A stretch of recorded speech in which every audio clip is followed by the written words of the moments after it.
Buenos días, hermanos, ¿cómo están? Por favor, vayamos a nuestras Biblias a Hebreos capítulo número 10. Hebreos capítulo número 10, versículos del 11 al 14. Hebreos capítulo número 10, versículos 11 al 14. Leemos. Y ciertamente todo sacerdote está día tras día ministrando y ofreciendo muchas veces los mismos sacrificios que nunca pueden quitar los pecados. Pero Cristo, habiendo ofrecido una vez para siempre un solo sacrificio por los pecados, se ha sentado a la diestra de Dios, de ahí en adelante esperando hasta que sus enemigos sean puestos por estrado de sus pies, porque con una sola ofrenda hizo perfectos para siempre a los santificados. Hermanos, en las últimas enseñanzas relacionadas al credo hemos estado hablando puntualmente del Señor Jesucristo. Empezamos hablando de lo que significa el creer, hablamos también de Dios el Padre, y ahora en estas últimas enseñanzas hemos estado hablando de Dios el Hijo, de Cristo, quien es nuestro gran sumo sacerdote. Nuestro Cristo, hermanos, también hemos dicho que es la cabeza de la iglesia y al mismo tiempo Él es el profeta de la iglesia, quien nos revela en su palabra la voluntad de Dios. Hermanos, Cristo también es nuestro sumo sacerdote. Él es el que gobierna la iglesia y esos títulos, hermanos, solamente se los pueden dar al Señor Jesucristo. Solo Él es digno de poder llevar esos títulos. Solamente Él es quien subió a los cielos. Solamente Él es quien reina eternamente, pues es Dios. Hermanos, nuestro Cristo no ha dejado ni dejará desamparada su iglesia en ningún momento. Él no se ve afectado por el tiempo, no se ve afectado por la muerte, pues la venció, tiene poder sobre ella. Según los versículos que leímos también, hermanos, Él es nuestro sumo sacerdote, quien se ofreció a sí mismo como ofrenda perfecta por los pecados, y esa ofrenda fue su vida misma, lo cual fue suficiente para limpiarnos para siempre de nuestros pecados. Y aquí algo importante, hermanos, que seguramente es de conocimiento de todos. Mientras hoy la religión popular, la que se autoproclama erróneamente la única iglesia verdadera, está sin cabeza y está en un proceso de designar un nuevo Papa, el verdadero pueblo de Dios, hermanos, permanece con su cabeza, Jesucristo. Él reina en su pueblo, no nos ha dejado huérfanos. Por tanto, nosotros, hermanos, no estamos tampoco de duelo, nosotros no estamos en incertidumbre tampoco. Nuestro Cristo ciertamente siempre nos da certezas y nos ha dado un gozo inefable en saber que Él venció la muerte, la cual es el enemigo de todos nosotros. Hermanos y amigos, el día de hoy vamos a retomar nuestras enseñanzas respecto al credo de los apóstoles.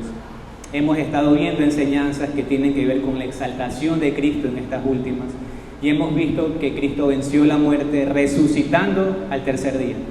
Pero no solo eso, la última vez vimos una enseñanza relacionada al credo donde hablábamos de que Cristo subió a los cielos.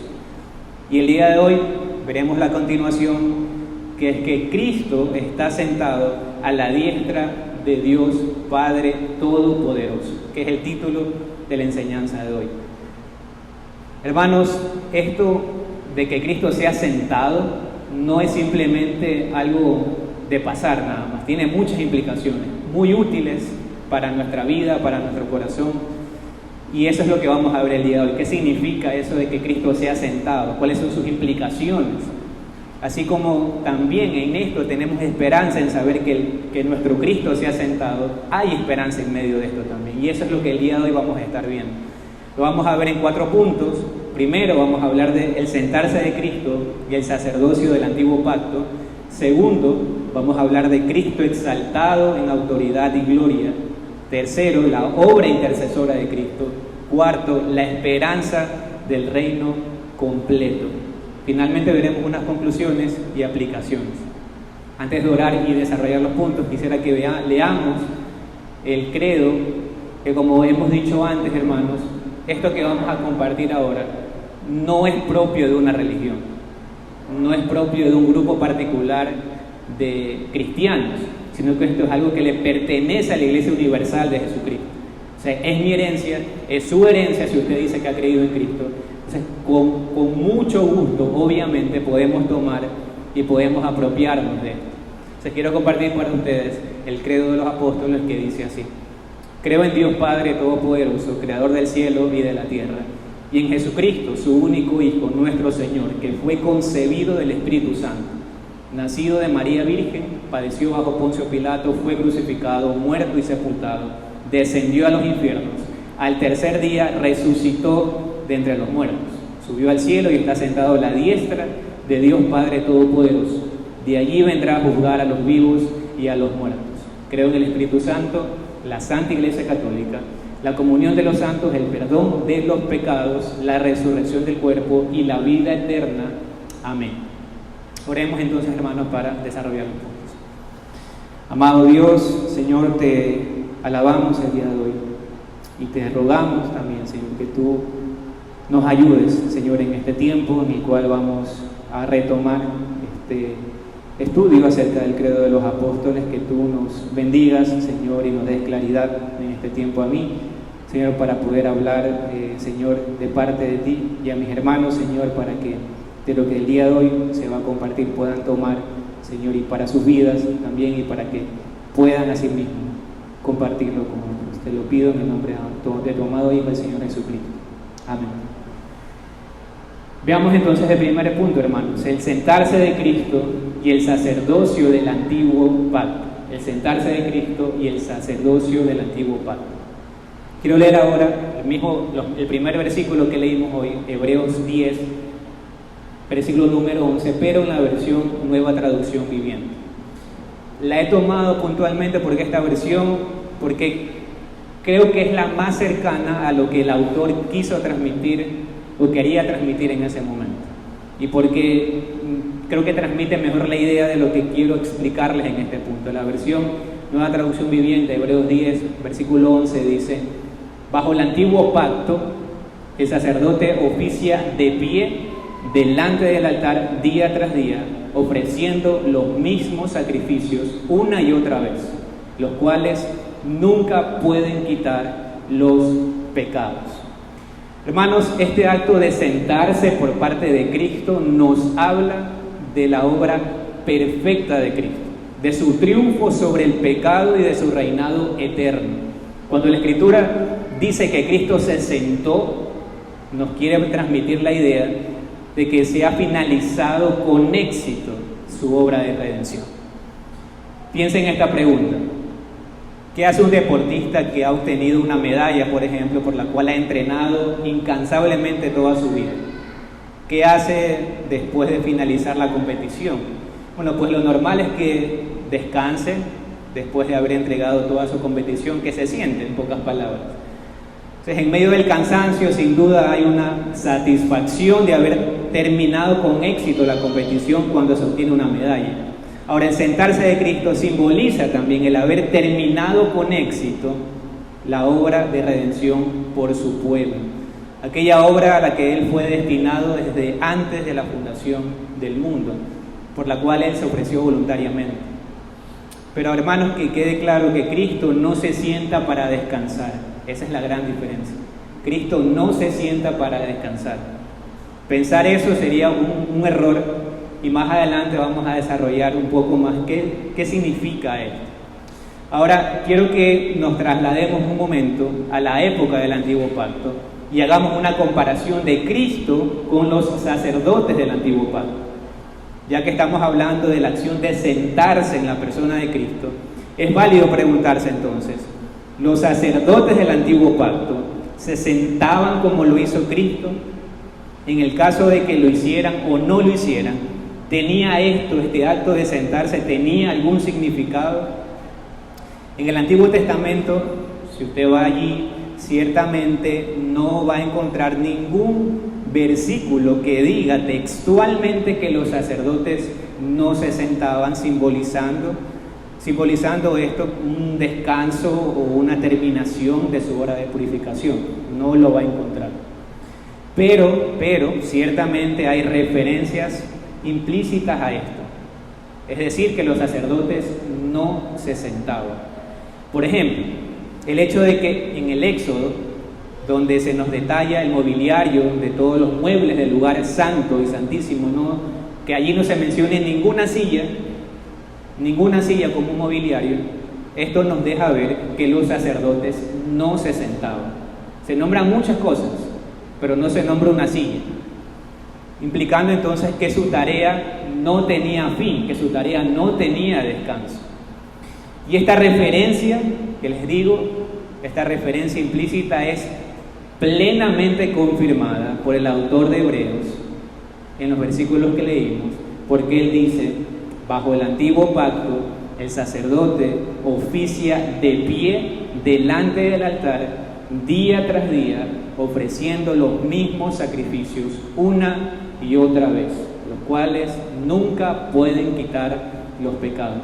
Entonces, si comparamos, Cristo se sentó y los sacerdotes del antiguo pacto no se sentaban. Con esto podemos concluir que no había sillas en el tabernáculo. Los sacrificios allí eran continuos y la tarea sacerdotal no tenía fin, porque su trabajo nunca terminaba. ¿Por qué nunca terminaba? Porque el pecado no se podía eliminar completamente. Cada año ofrecían sacrificios por los pecados del pueblo, pero estos sacrificios no podían quitar el pecado de manera definitiva. El pecado, hermanos, es una herida mortal, por decirlo de alguna manera, que ellos simplemente estaban tratando de curarlo con vendas, y ciertamente eso no era suficiente. Sin embargo, Hebreos 10:12, un poco más adelante, en la misma versión que les he compartido, dice: nuestro sumo sacerdote se ofreció a sí mismo a Dios como un solo sacrificio por los pecados, válido para siempre, válido para siempre. Y luego de que hizo esto, se sentó en un lugar de honor a la derecha de Dios. Entonces el sacrificio de Cristo fue suficiente para eliminar el pecado de manera definitiva. Un solo sacrificio, lo cual fue la vida misma de Cristo, fue suficiente para reconciliarnos con Dios. Por lo tanto, no necesitamos de más sacrificios para limpiarnos de nuestros pecados. El acto de sentarse simboliza que la obra de Cristo, hermanos, está completa y no necesita repetirse muchas veces. Y tampoco necesitamos de nuevos sacrificios. Entonces hemos dicho que Cristo se sentó, pero no se sentó en cualquier lugar, hermanos. Se sentó a la diestra de Dios. Y esto me lleva a mi segundo punto. Cristo exaltado en autoridad y gloria. Cristo exaltado en autoridad y gloria. Voy a leer nuevamente Hebreos 10:12, dice: pero nuestro sumo sacerdote se ofreció a sí mismo a Dios como un solo sacrificio por los pecados, válido para siempre. Luego se sentó en el lugar de honor a la derecha de Dios. Hermanos, estar a la diestra de Dios es un símbolo de autoridad y honor que recibe Jesucristo. Al sentarse Cristo a la diestra del Padre, afirma su posición como Rey eterno. Por eso es que Daniel 7, por ejemplo, dice: su dominio es dominio eterno, que nunca pasará, y su reino, uno que no será destruido. Y Marcos 16:19 dice: cuando el Señor Jesús terminó de hablar con ellos, fue levantado al cielo y se sentó en un lugar de honor. Se sentó en un lugar de honor. ¿Dónde? A la derecha de Dios. Entonces, hermanos, nuestro Cristo no solamente es nuestro Salvador, sino que también es un rey que gobierna con todo el poder de Dios. Decir que Jesús se sentó a la diestra del Padre quiere decir que Jesús disfruta del lugar supremo de favor y autoridad.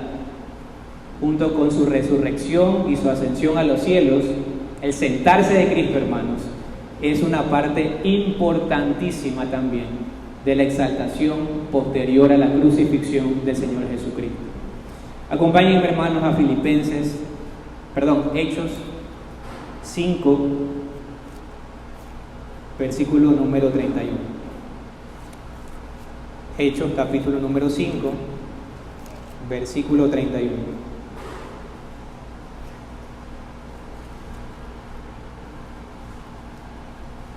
A este Dios ha exaltado con su diestra por príncipe y salvador, para dar a Israel arrepentimiento y perdón de pecados. También veamos Filipenses, capítulo número 2, versículo número 9. Filipenses 2:9. Por lo cual Dios también le exaltó hasta lo sumo y le dio un nombre que es sobre todo nombre.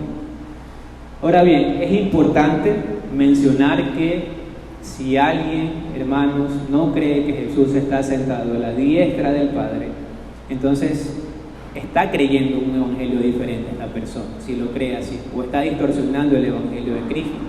Esta afirmación es un punto clave del verdadero evangelio del Señor Jesucristo. ¿Por qué? Porque, como hemos dicho, es un símbolo de que Cristo ha culminado exitosamente su obra de redención. Algo que también es importante es que se debe considerar, hermanos, es que cuando decimos que Cristo está sentado a la diestra del Padre con todo poder y con toda autoridad, esto no significa que Él esté descansando y que no está haciendo nada. ¿No? Recuerda que le dije que íbamos a verlo un punto más adelante. Bueno, esto me lleva a mi tercer punto, que es precisamente lo que está haciendo Cristo, que es intercediendo, la obra intercesora de Cristo. La obra intercesora del Señor Jesucristo. Un aspecto clave aquí, hermanos, es saber y entender y tener sumamente claro que Cristo ahora mismo está sentado a la diestra del Padre y que lo que está haciendo ahora mismo es intercediendo por su pueblo, intercediendo por usted, intercediendo por todos aquellos que se hacen llamar hijos de Dios. Y no solamente hoy y mañana no, y no solamente esta semana y la otra semana que viene no. Cada momento, constantemente, siempre, Cristo está intercediendo por cada uno de nosotros. Vayamos a Romanos, hermanos, 8, 34. Romanos 8, versículo 34. ¿Quién es el que condenará? Cristo es el que murió, más aún el que también resucitó, el que además está a la diestra del Padre, el que también intercede por nosotros. Desde su lugar de honor en los cielos, el Señor Jesucristo presenta nuestras oraciones y hace el papel de nuestro abogado ante Dios el Padre. Él es nuestro abogado eterno y a Él podemos acudir cuando pecamos. Cristo nos asegura la gracia santificante que nos sostiene en nuestras debilidades y así podamos entonces ser guardados hasta el día final por el amor de Dios. Y ojo con esto, hermanos, cuando hablamos de interceder, esto no se refiere a alguien suplicante que apela a la compasión solamente, como lo hacen algunos supuestos intercesores declarados por los hombres, sino que se refiere a la intervención de alguien que tiene el suficiente poder y derecho único y absoluto de hacer peticiones y actuar en favor de otro delante de Dios el Padre. La presencia y vida de nuestro Señor Jesucristo en el cielo como nuestro sacerdote y Rey con toda autoridad y con todo poder nos garantiza, hermanos, toda gracia y también toda aquella gloria venidera. Porque recuerda, hermano, Cristo es Dios. Hemos dicho muchas veces en esta iglesia, Cristo es Dios, pero también es hombre. Cristo es Dios y hombre a la vez. Nuestro mediador, que es completamente Dios y por tanto es capaz de salvarnos, y también es completamente hombre y por tanto es capaz de representarnos. Ese es nuestro Cristo, Dios y hombre a la vez. Entonces, ¿por qué Él puede salvarnos eficazmente? ¿Por qué Él puede representarnos como lo hace? Porque no tenemos, según la Escritura, un sumo sacerdote que no pueda compadecerse de nuestras debilidades, sino uno que fue tentado en todo, según nuestra semejanza, pero sin pecado. Por eso Él puede identificarse con nosotros. Hermanos, esto significa que no hay una experiencia humana que Él no pueda comprender. Y desde su humanidad glorificada, por tanto, podemos acudir a Él con toda confianza, podemos acudir a Él y con toda esperanza, porque Él nos entiende, Él sabe nuestras necesidades, sabe nuestras luchas, sabe nuestras debilidades, y por eso podemos acercarnos con toda confianza al trono de la gracia. Entonces, hermanos, reafirmamos, Cristo está sentado, pero eso no quiere decir que no está haciendo nada. Cristo está a la diestra del Padre, intercediendo por su pueblo. Y esta afirmación, hermanos, es claramente respaldada por las Escrituras. Claramente respaldada por las Escrituras. No se puede negar. La Escritura lo recalca muchas veces. Y quiero recalcar esto porque si usted se toma la tarea de revisar versículo por versículo, desde Génesis hasta Apocalipsis, no encontrará ningún pasaje, ninguna referencia directa o indirecta que nos diga que en el cielo hay otra persona sentada en el trono de Dios, intercediendo eficaz y directamente por nosotros ante el Padre. No lo va a encontrar. Quizás para usted, que ha estado muchos años en la iglesia cristiana, esto es obvio, pero debe saber que para algunos no es tan obvio. Y algunos se han creído la mentira de que, por ejemplo, la Madre del Señor está a la diestra de Dios el Hijo intercediendo por nosotros. Y hermanos, esto es necesario decir que es un dogma de la Iglesia Católica Romana y que no tiene ningún respaldo bíblico. No tiene ningún respaldo bíblico. Usted debe saber que esto es un dogma que recién fue formulado en el año 1950. Recién en ese año. Nadie durante siglos, nadie habló de ese tema. Nadie se atrevió a darle a un ser creado el lugar de honor que solo le corresponde a Cristo, compartiendo sus atributos divinos como por ejemplo la omnisciencia y omnipresencia. Usted puede decir, pero sí hay, ahora que me acuerdo, sí hay un pasaje que habla que estamos sentados juntamente con Cristo en los lugares celestiales. Sí lo hay. Y claro, eso es verdad. Está en Efesios 2:6. Ese pasaje está hablando de que todos los creyentes, todos, estamos compartiendo esa gloria y victoria que Cristo logró en su resurrección por medio de nuestra unión con Él. Eso es verdad, por supuesto. Pero jamás se hace una alusión especial a la Madre del Señor. Jamás se hace una diferenciación entre María y el resto de los creyentes. Hermanos, muy probablemente el apóstol Pablo conoció a la Madre del Señor, muy probablemente. Él fue el autor de Efesios y muchas otras cartas. Le pregunto, ¿no era fácil para él especificar en Efesios que María tenía un lugar especial y su sentarse era diferente al de nosotros? ¿No era fácil para el apóstol decir que María era intercesora y que estaba sentada a la derecha de su Hijo? ¿No era fácil para los apóstoles decirnos que oremos a María y que confiemos en su intercesión? Si fuera tan importante y necesaria esta doctrina como la afirma la Iglesia de Roma, ¿por qué el Espíritu Santo, que inspiró a los apóstoles, no nos especificó claramente esto en su palabra? ¿Por qué no lo especificó? ¿Sabe por qué no pasó esto, hermano? Porque gran parte de lo que la Iglesia de Roma le ha dicho a su pueblo acerca de la Madre del Señor no es verdad. El Espíritu Santo siempre dirige nuestra adoración y nuestra atención a una única persona, a Jesucristo. Solo a Él. Y aquí hay que hacer una aclaración importante. Como pueblo de Dios, amamos a la Madre del Señor.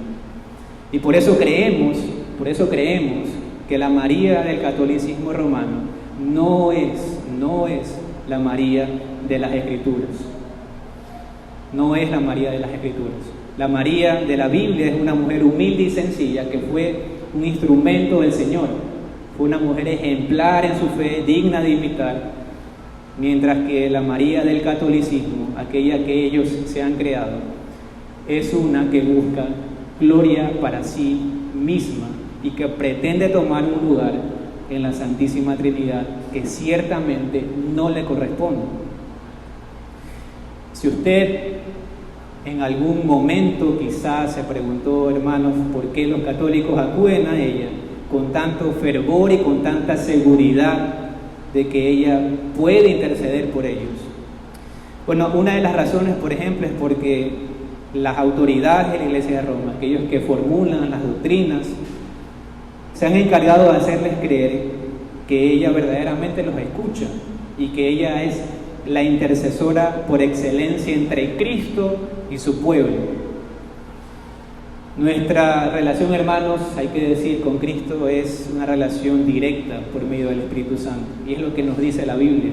El pueblo de Dios, según la Escritura, está unido a Cristo. Estamos unidos por pura gracia, no necesitamos de un intercesor para acercarnos a Cristo. Por eso el mismo Cristo dice: venid a mí todos los que estáis trabajados y cansados, y yo os haré descansar. Y también dice: al que a mí viene, no lo echo fuera. Evidentemente Cristo no nos está enviando con alguien, sino que nos dice que vayamos directamente a Él. Vayamos ahora, hermanos, a Juan 14, versículos 13 al 14. Juan 14, versículos del 13 al 14. Y todo lo que pidieres al Padre en mi nombre, lo haré, para que el Padre sea glorificado en el Hijo. Si algo pidieres en mi nombre, yo lo haré. Hermanos, la razón por la que Cristo nos ordena que pidamos al Padre en su nombre es porque únicamente en el nombre de Jesús hay poder para hacerlo. Pero también porque nuestro único intercesor ante el Padre es Jesucristo, y no existe ningún intercesor entre Cristo y su pueblo. No hay ninguno. Por eso, hermanos, tengamos la certeza de que todas nuestras oraciones verdaderamente son escuchadas cuando oramos en el nombre de Jesús, según la voluntad de Dios. Cristo está sentado a la diestra de Dios el Padre, trabajando por nosotros. Y, hermanos, conocer esta verdad debe llenarnos de una gran tranquilidad y gran gozo, porque Jesucristo es un poderoso y eficaz intercesor. Él vive para interceder eternamente por cada uno de aquellos que son parte de su pueblo. Vayamos, hermanos, ahora a Hebreos 7,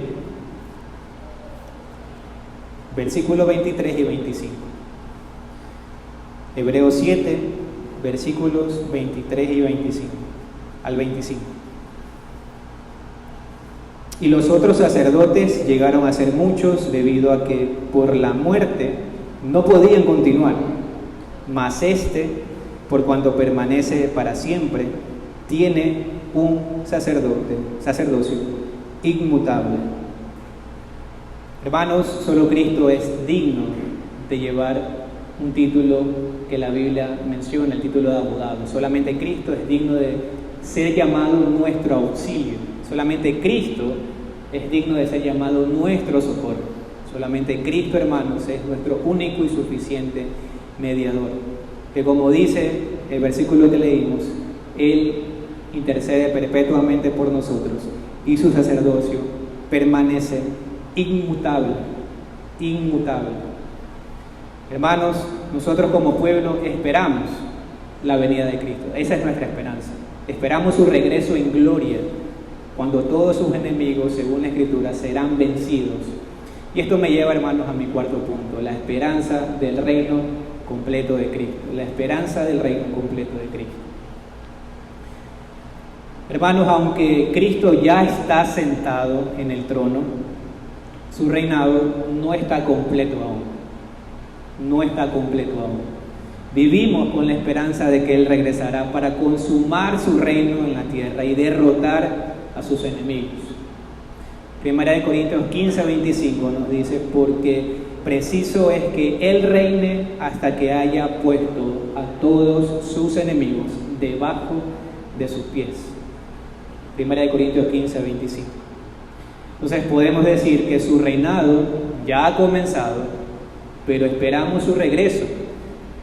Ahora quiero citar para ustedes algunos comentarios de algunos hermanos que hablan acerca de esta venida de Cristo, este reino glorioso de Cristo que estamos esperando todos que sea consumado. Por ejemplo, Juan Calvino acerca de esto dice: el reino de Cristo, por lo tanto, se entiende como algo ya establecido y en acción, pero no en su plenitud. El que reina ya ha comenzado su dominio, pero su reino no será plenamente consumado hasta que Él regrese para juzgar al mundo. Y J. Packer dice: el reinado de Cristo ya ha comenzado, pero aún está incompleto. Nosotros vivimos en el ya de la victoria de Cristo, pero esperamos el todavía no, cuando todo será restaurado en su reino. Entonces sabemos, hermanos, que su reinado aún no se ha manifestado por completo en la tierra, pero también sabemos que esta plenitud llegará cuando Él regrese en gloria. Aunque Jesús ya es rey y su reino ya ha comenzado, el mundo todavía está bajo los efectos del pecado. La plenitud del reino llegará cuando Cristo regrese por segunda vez y juzgue a vivos y muertos, cuando elimine el mal completamente y cuando redima totalmente la creación, para finalmente hacer cielos nuevos y tierra nueva. Hermanos, el reinado completo del Señor Jesucristo traerá justicia perfecta, paz duradera, una restauración de toda su creación y una comunión plena con nuestro Dios sin interrupción del pecado. Hermanos, Él reina, nuestro Cristo reina. El reino de Cristo será visible para todos. Nada quedará fuera de su dominio y ciertamente no tendrá fin. No tendrá fin. Aquel glorioso día, hermanos, en el nombre de Jesús, toda rodilla se doblará, tanto de los que están en los cielos y en la tierra y debajo de la tierra, y toda lengua confesará que Jesucristo es Señor, para gloria de Dios Padre. A manera de conclusión de esto que hemos visto hoy, que ha sido puntualmente el sentarse de Cristo y que Él está sentado a la diestra de Dios el Padre Todopoderoso, y que es una verdad importante de nuestra fe y que forma parte del credo de los apóstoles. Quiero decir al menos tres cosas a manera de conclusión. Primero, el sacrificio de Cristo, hermanos, está completo, por tanto no necesitamos de nuevos sacrificios por nuestros pecados, ni repeticiones de este sacrificio. Cristo se ha sentado a la diestra de Dios con todo poder y autoridad, lo cual nos grafica su obra, que su obra está terminada, completamente terminada.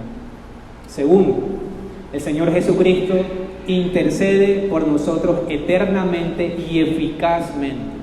Él es nuestro único y suficiente mediador ante el Padre.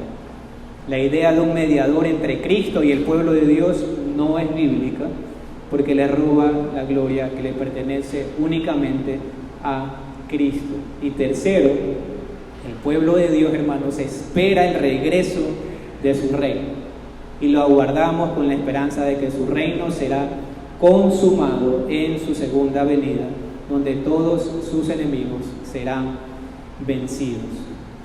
Y a manera de aplicación, hermanos, quiero que leamos un pasaje que es bastante importante para este tema. Está en Hechos 7, versículos 54 al 60. Hechos 7, versículos 54 al 60. Seguramente usted recordará la historia de Esteban, aquel que fue apedreado por predicar a Cristo, y esto es lo que nos relata Hechos 7. Hechos 7, 54 al 60. Oyendo estas palabras, se enfurecían en sus corazones y crujían los dientes contra él. Pero Esteban, lleno del Espíritu Santo, puestos los ojos en el cielo, vio la gloria de Dios y a Jesús que estaba a la diestra de Dios, y dijo: y aquí veo los cielos abiertos y al Hijo del Hombre que está a la diestra de Dios. Entonces ellos, dando grandes voces, se taparon los oídos y arremetieron a una contra él, y echándole fuera de la ciudad, le apedrearon, y los testigos pusieron sus ropas a los pies de un joven que se llamaba Saulo, y apedreaban a Esteban, mientras él invocaba y decía: Señor Jesús, recibe mi espíritu. Y puesto de rodillas, clamó a gran voz: Señor, no les tomes en cuenta este pecado. Y habiendo dicho esto, durmió, es decir, murió. Amigo que estás aquí, ¿eres tú uno de aquellos que resiste a Dios con un corazón endurecido hacia Él, como lo hicieron estos hombres que relata la Escritura en Hechos 7? Si has tenido quizás algún contacto con el Evangelio y tienes cierta conciencia de que hay algo de verdad en Cristo, pues seguramente tu respuesta será que no estás endurecido. Pero tú debes saber que en un sentido eres igual que aquellos que apedrearon a Esteban. ¿Sabes por qué? Porque te has negado a seguir verdaderamente a Cristo. Te has negado a depositar tu fe verdaderamente en Él y te has negado a seguir verdaderamente a Cristo. Te has negado a depositar tu fe en Él y te has negado a reconocer también tu necesidad de perdón a causa de haber pecado en contra de Dios. Y este no solamente es un diagnóstico tuyo, sino que también es un diagnóstico de todos los hombres que rechazan a Dios. Mientras no vengas a Cristo, tú también eres como aquellos que cerraron sus ojos a la verdad. Tú también eres como aquellos que crujían sus dientes y que tapaban sus oídos a la verdad del Evangelio de Cristo. Y aquí entonces yo te digo, sigue el ejemplo de Esteban. Mira a Cristo. Él no está en el cielo solamente, sino que su palabra nos dice que Él se reúne con su pueblo cuando nos reunimos en su nombre. Es decir, que Él está con su pueblo ahora mismo. Él está con nosotros aquí en este lugar, ofreciendo ciertamente perdón y salvación. Mira hoy a Cristo con fe y por pura gracia, tú al igual que todos aquellos que han confiado para la salvación en Cristo, también te sentarás en los lugares celestiales junto a Cristo, escapando así del castigo eterno, teniendo entrada al reino de Dios por pura gracia. Recuerda que el único mediador entre Dios y los hombres es Jesús. Por lo tanto, acude a Él y tus pecados serán perdonados eficazmente. Hermanos, uno de nuestros mayores consuelos como creyentes en cualquier situación es saber que veremos a nuestro Cristo en la gloria, así como lo vio Esteban. Todo el mundo puede ser consolado cuando eso que a nuestro parecer está mal empieza a cambiar y tomar la forma que nosotros queremos. Pero hermanos, solamente los creyentes pueden ser consolados cuando traen a su memoria que su Cristo, su Señor inmutable y todopoderoso, está en la gloria, reinando con poder. Por ponerles un ejemplo de alguna manera, para los padres que están aquí, ¿es verdad o no que tienes gozo en medio de la prueba cuando sabes que tus hijos están bien, aun cuando hayas tenido un mal día en tu trabajo? En cierta manera sí lo tenemos. Hermanos, sigamos el ejemplo de Esteban. Volvamos nuestra mirada al Señor de la gloria, así como Él lo hizo. Esta visión del Señor ciertamente a Él le dio consuelo y fuerza en medio de esa situación en la que Él estaba. Triste, finalmente Él murió. Y aquí es como que el Señor le estuviera diciendo a Él: la persona que tú más amas, que soy yo, Esteban, estoy bien. Te van a apedrear, pero a mí nunca más me podrán tocar. Y con esto tenemos una paz, hermanos. Esteban tuvo una paz también, que sobrepasaba todo entendimiento. Hermano, ¿tú quieres tener ese consuelo? ¿Quieres tener esa paz? Entonces necesitas recordarte siempre que tu Señor está sentado a la diestra del Padre, intercediendo por ti de día y de noche. Está intercediendo por ti cuando duermes, cuando lloras, cuando sufres, cuando dudas, cuando caes en tentación. También en los momentos de felicidad está allí. Allí está tu Señor. Entonces míralo a Él. Quitemos los ojos de nosotros mismos, quitemos los ojos de las circunstancias y pongamos entonces nuestra vista en Él, en nuestro Señor de la gloria, así como lo hizo Esteban. Mi hermano, que esta verdad de que Cristo está sentado en su trono a la diestra del Padre, reinando con poder y autoridad, intercediendo por nosotros, nos llene de paz, esperanza y confianza, porque esta es la verdad que hoy confesamos y que la han confesado no solamente nosotros, sino todos nuestros hermanos de todas las épocas. Y por eso, como les dije al inicio, lo que leímos no solamente le pertenece a un grupo particular de personas que se hacen llamar cristianos, no le pertenece a una organización en particular.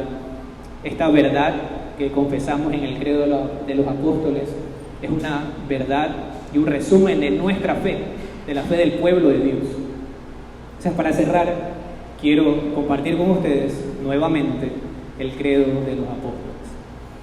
Dice así: creo en Dios Padre Todopoderoso, Creador del cielo y de la tierra, y en Jesucristo, su único Hijo, nuestro Señor, que fue concebido del Espíritu Santo, nació de María Virgen, padeció bajo Poncio Pilato, fue crucificado, muerto y sepultado, descendió a los infiernos, al tercer día resucitó de entre los muertos, subió al cielo y está sentado a la diestra de Dios Padre Todopoderoso. De allí vendrá a juzgar a los vivos y a los muertos. Creo en el Espíritu Santo, la Santa Iglesia Católica, la comunión de los santos, el perdón de los pecados, la resurrección del cuerpo y la vida eterna. Amén. Oremos.